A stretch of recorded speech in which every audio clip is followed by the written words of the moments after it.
Ah, peut-être pas. Je suis trop bas? Ouais, je crois. Merci. Pas de problème. Aux gens qui vont faire du traitement photo, traitement vidéo, de la productique et encore, j'attends de voir pour la productique parce que tu vois, tout ce qui est base de données par exemple ou de la compilation logicielle, noyau Linux et compagnie, je sais pas comment va s'en tirer cette plateforme-là. Voilà. Euh, je crois que Linus Torvald, il a toujours été sous Intel. Il avait du Xeon, tout ça, Itanium. Et puis, je crois que c'est il y a 2 ans, il a dit bon, je vais arrêter de faire mon idiot et de faire mon pro Intel. Je reconnais, je suis passé full Threadripper, j'ai 1000 fois mieux pour 10 fois moins cher. Voilà, pas tiqué.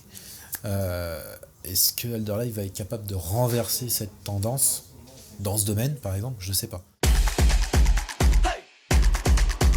Le PCI Express 5, pour le moment, on n'en aura pas une grande utilité. Il n'y a pour le moment pas de carte graphique, pas de SSD, ni aucune carte contrôleur capable de gérer ce flux. Certaines cartes mères seront fournies avec une carte contrôleur M2 pour pouvoir mettre des SSD M2 dessus et exploiter éventuellement la puissance de cette nouvelle norme. On va augmenter considérablement la fréquence par rapport à la DDR4. La DDR4 a démarré à 2133 MHz, la DDR5 commence à 4800 MHz, ce qui fait une différence notable. En contrepartie, la DDR5 a des temps de latence beaucoup plus grands, donc a une latence de moins bonne qualité pour le moment que la DDR4. Donc on peut considérer que, en termes de performance brute, sans prendre en compte la bande passante, la DDR5 à 4008 est pas plus performante qu'une DDR 2666 classique.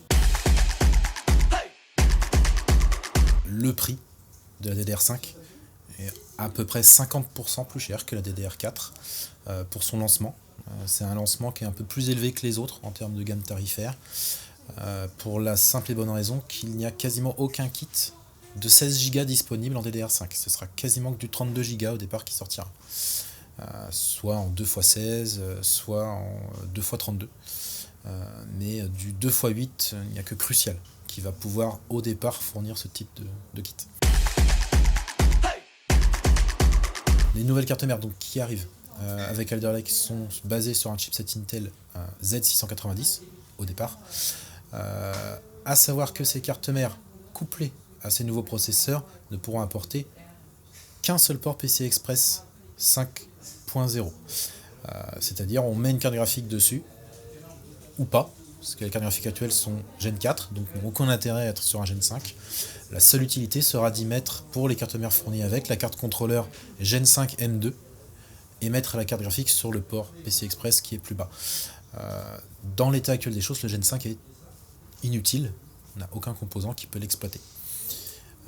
L'autre point qui ne sera pas d'actualité sur les premières sorties, c'est un nouveau connecteur d'alimentation au niveau de l'alimentation processeur de la carte mère qui doit faire son arrivée avec cette nouvelle génération normalement pour apporter plus de courant. Alder Lake va demander une intensité en ampères assez forte lorsqu'il sera beaucoup sollicité, qui va nécessiter un afflux de courant plus important sur le plus 12 volts.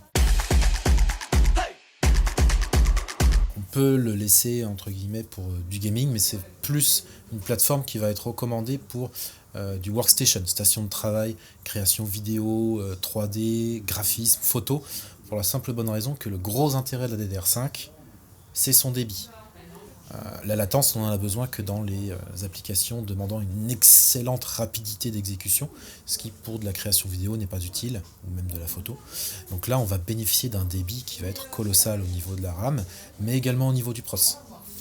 Les Alder Lake, en fait, vont récupérer, entre guillemets, cette superbe qu'ils avaient perdue face au Ryzen dans le domaine de la productique. Reste à voir les tests, bien évidemment, mais voilà, ils vont reprendre le pas là-dessus. Par contre, ça va peut-être les faire pêcher un peu sur le côté gaming, parce que justement, les latences qui sont induites entre les corps nouvelle génération Alder Lake et les corps d'ancienne génération qui sont mixés dans ce processeur vont faire que côté gaming, on risque peut-être d'avoir au contraire une baisse de perf. Encore une fois, c'est les tests qui nous diront comment ça se passe. enfin, les gens savent pas, les gens se posent des questions, c'est bien, c'est pas bien, comment ça marche. En fait, c'est un lancement vraiment particulier. Je pense qu'on a rarement eu ça. Tu vois, même quand Ryzen est sorti, alors que on savait que ça allait être vraiment quelque chose de complètement différent de ce qu'avait toujours fait et proposé AMD, il n'y avait pas eu cette ambiance, tu sais, qui mêle le doute avec la méfiance, la défiance, tout ça. Mais qu'est-ce qu'ils nous font tu vois. Et là, sur la toile, c'est ce qu'on ressent, en fait. Donc je pense qu'il faut vraiment attendre de voir les tests, voir ce que ça donne. Et puis, voir ce qui est infirmé ou non, ce qui est confirmé ou non. Mais ouais, je pense que ça va pas être simple comme lancement. Ça va pas être simple. Surtout qu'en plus, par défaut, ça sort en DDR4. Ça va avoir des cartes mères en DDR4, des cartes mères en DDR5.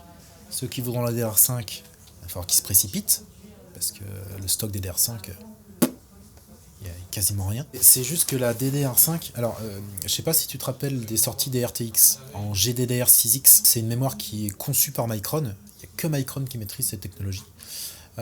Et ben, le rendement de cette mémoire est extrêmement faible, c'est-à-dire que c'est très difficile à faire et c'est difficile d'avoir du 100% fiable. Et la DDR5 est très compliquée a priori à faire, c'est-à-dire que pour que ça devienne rentable, ça va prendre du temps. Il faudra bien, je pense, 2 à 3 ans avant que la DDR5 puisse s'installer de manière rentable pour tout le monde en fait. Et c'est pour ça qu'on n'a pas de barrettes de 8. Il n'y a que Micron qui fait des barrettes de 8, parce que je pense qu'eux ont les process pour parvenir à être rentable sur des barrettes de 8 en DDR5. Mais la DDR5 est juste une... je dirais qu'elle est peut-être sortie un peu tôt. Et c'est pour ça que je me dirais même que AMD a fait le bon choix de retarder Zen 4, parce que lancer de la DDR5, quand tu vois le tarif, ça fait peur. En fait, ton kit de RAM va te coûter plus cher. Allez. Si tu prends un Core i7, non, ça coûtera pas plus cher que ton pros. Mais si tu prends un Core i5, le kit de RAM va te coûter plus cher que ton pros. Il va coûter plus cher que la carte mère.